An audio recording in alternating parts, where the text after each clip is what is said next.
The Kingdom of Iraq was founded on August 23, 1921 under British administration following the defeat of the Ottoman Empire in the Mesopotamian campaign of WWI. Although a League of Nations mandate was awarded to Britain in 1920, the 1920 Iraqi revolt resulted in the scrapping of the original mandate plan in favour of a British-administered semi-independent kingdom, under the Hashemite allies of Britain, via the Anglo-Iraqi Treaty. The Kingdom of Iraq was granted full independence in 1932, following the Anglo-Iraqi Treaty. The independent Iraqi Kingdom under the Hashemite rulers underwent a period of turbulence through its entire existence. Establishment of Sunni religious domination in Iraq was followed by Assyrian, Yazidi and Shi'a unrests, which were all brutally suppressed. In 1936, the first military coup took place in the Kingdom of Iraq, as Bakr Sidqi succeeded in replacing the acting prime minister with his associate. Multiple coups followed in a period of political instability, peaking in 1941.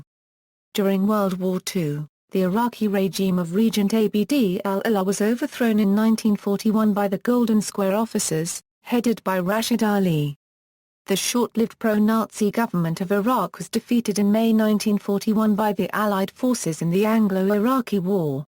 Iraq was later used as a base for Allied attacks on the Vichy French-held Mandate of Syria and support for the Anglo-Soviet invasion of Iran. At the same time, the Kurdish leader Mustafa Barzani led a rebellion against the central government in Baghdad. After the failure of the uprising, Barzani and his followers fled to the Soviet Union. In 1945, during the final stages of WWII, Iraq joined the United Nations and became a founding member of the Arab League. In 1948, massive violent protests, known as the Al-Wayth Bun uprising, broke out across Baghdad as a popular demand against the government treaty with the British, and with Communist Party support. More protests continued in spring, but were interrupted in May, with the martial law, when Iraq entered the 1948 Arab-Israeli War along with other members of the Arab League. In February 1958, King Hussein of Jordan and Abd al-Ilah proposed a union of Hashemite monarchies to counter the recently formed Egyptian-Syrian Union. The resulting Arab Federation, formed on February 14, 1958, was short-living. It ended in 1958, when the monarchy was overthrown in a military coup, led by Abd al-Karim Qasim. Prior to independence, British administration. The territory of Iraq was under Ottoman dominance until the end of World War I, becoming an occupied territory under British military from 1918. In order to transform the region to civil rule, mandatory Mesopotamia was proposed as a League of Nations Class A mandate under Article 22 and entrusted to Britain, when the former territories Ottoman Empire were divided in August 1920 by the Treaty of Zavres. However, the 1920 Iraqi revolt resulted in the scrapping of the original mandate plan in favour of British-administered semi-independent kingdom, under the Hashemite allies of Britain, via the Anglo-Iraqi Treaty. Faisal Ibn Hasan, who had previously been proclaimed King of Syria by Assyrian National Congress in Damascus in March 1920, was ejected by the French in July of the same year. Faisal was then granted the territory of Iraq, to rule it as a protected kingdom, with the British RAF retaining certain military control, though de facto, the territory remained under British administration until 1932. The civil government of Peshawar, Iraq was headed originally by the High Commissioner, Sir Percy Cox, and his deputy, Colonel Arnold Wilson. British reprisals after the murder of a British officer in Najaf failed to restore order. British administration had yet to be established in the mountains of North Iraq. The most striking problem facing the British was the growing anger of the nationalists. History Independence with the signing of the Anglo-Iraqi Treaty and the settling of the Mosul question, Iraqi politics took on a new dynamic. The emerging class of Sunni and Shia landowning tribal sheikhs vied for positions of power with wealthy and prestigious urban-based Sunni families and with Ottoman-trained army officers and bureaucrats. Because Iraq's newly established political institutions were the creation of a foreign power, and because the concept of democratic government had no precedent in Iraqi history, The politicians in Baghdad lacked legitimacy and never developed deeply rooted constituencies. Thus, despite a constitution and an elected assembly, Iraqi politics was more a shifting alliance of important personalities and cliques than a democracy in the Western sense. The absence of broadly based political institutions inhibited the early nationalist movement's ability to make deep inroads into Iraq's diverse social structure. The new Anglo-Iraqi Treaty was signed in June 1930.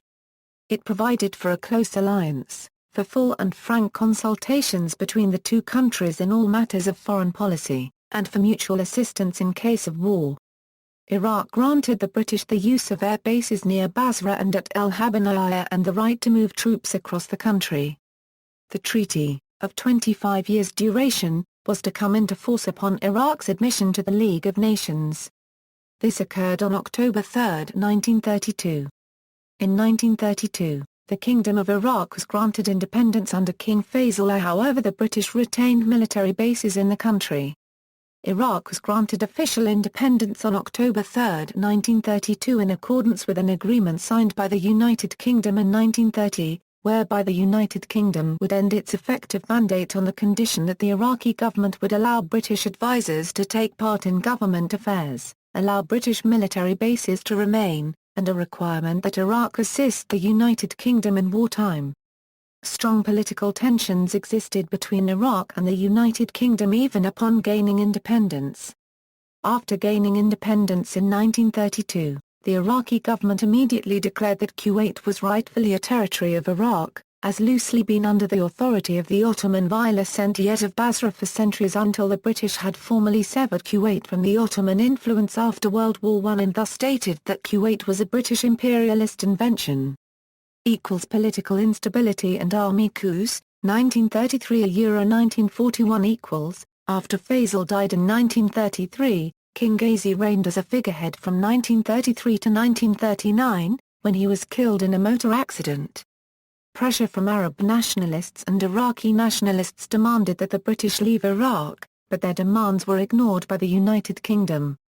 Upon achieving independence in 1932, political tensions arose over the continued British presence in Iraq, with Iraq's government and politicians split between those considered pro-British politicians such as Nuri as-Said, who did not oppose a continued British presence, and anti-British politicians, such as Rashid Ali al-Gaylani, who demanded that remaining British influence in the country be removed. Various ethnic and religious factions tried to gain political accomplishments during this period, often resulting in violent revolts and a brutal suppression by Iraqi military, led by Bakr Sidqi. In 1933, hundreds of Assyrians were killed in Samel massacre. In 1935–1936 a series of Shia uprisings were brutally suppressed in mid-Euphrates region of Iraq, and in parallel an anti-conscription Kurdish uprising in the north and a Yazidi revolt in Jabal Sinjar were crushed in 1935.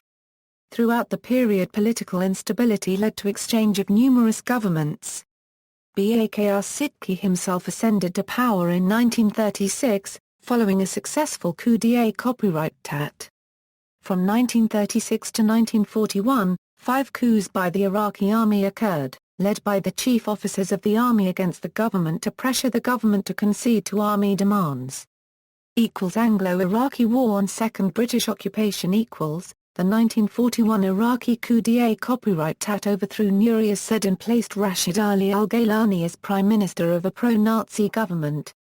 Ali did not overthrow the monarchy, but installed a more compliant regent, and attempted to restrict the rights of the British under the treaty from 1930. Rashid Ali's attempted to secure control over Iraq, asking assistance of Nazi Germany and Fascist Italy. On April 30 the Iraqi army established itself on the high ground to the south of the Habaniyah Air Force Base.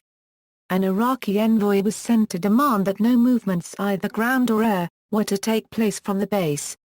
The British refused the demand and then themselves demanded that the Iraqi army leave the area at once. After a further ultimatum given in the early hours of May 2 expired, at 0500 hours the British began bombing the Iraqi troops threatening the base, marking the beginning of the Anglo-Iraqi War. Hostilities lasted from May 2 to May 31, 1941 between Iraqis and the British and their indigenous Assyrian levies.